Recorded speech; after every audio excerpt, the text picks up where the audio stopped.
Hey, Persis, look what I got. Want one? No thanks. I'm trying to watch my weight. Watch your weight? What are you worried about? You're not fat. Oh, no thanks. Oh, come on, just one. They're your favorite, chocolate-covered almonds. Oh, okay. I guess one won't hurt.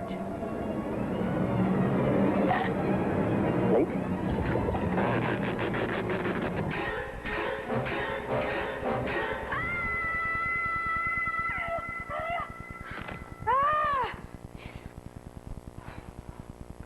Getting fat is everybody's nightmare. Maybe it's because all we hear are bad things about it. Well, if fat's so bad for you, why do we have it in the first place? Does fat have any redeeming qualities? The best way to answer that is to imagine what life would be like without fat. Over here. What if I told you that if you had no body fat, you'd have to dress like this, even indoors? Why? Well, if I cut into my jacket and peel back the outer layer, you'd find a thin layer of insulation underneath. If you peel back your skin, you'd also find a thin layer of insulation, fat. It covers most of your body. It keeps you warm, just like the insulation in this jacket. 4, 3, 2 more. Fat also makes a good shock absorber. You have fat shock absorbers on the bottoms of your feet. You have them on the palms of your hands.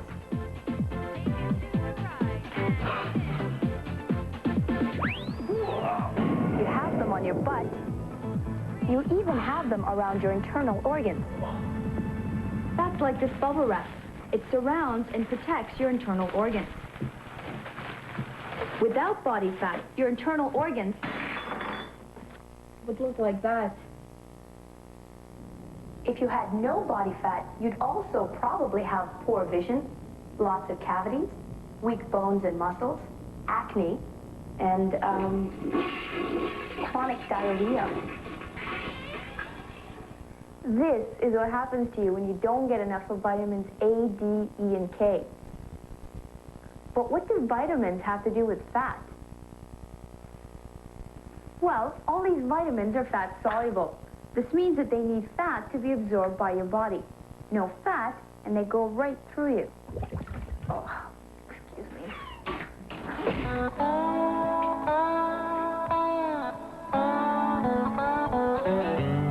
But fat provides something even more important than shock absorption, insulation, and healthy bowel movements. It provides your body with fuel.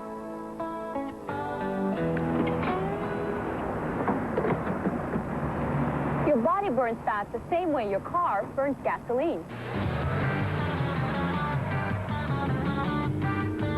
Gasoline is burned in your engine to create the energy needed to turn the wheels. Fat is burned inside the cells of your body to create the energy needed to move your muscles. Fat is stored in tiny cells that resemble one of these gas cans. But instead of storing gasoline, they store fat.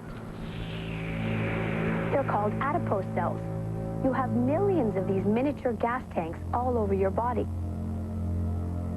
You probably think the fatter you are, the more adipose cells you have, right? Wrong. The number of cells doesn't change. You just cram more fat into each cell, so they bulge. So, when you gain weight, why is it always in the same areas? Well, men tend to gain weight around their waist because they have more adipose cells there. Women, on the other hand, tend to have more adipose cells on their hips and buttocks. If you have a problem losing weight from a particular area of your body, you can always have the adipose cells from the area removed.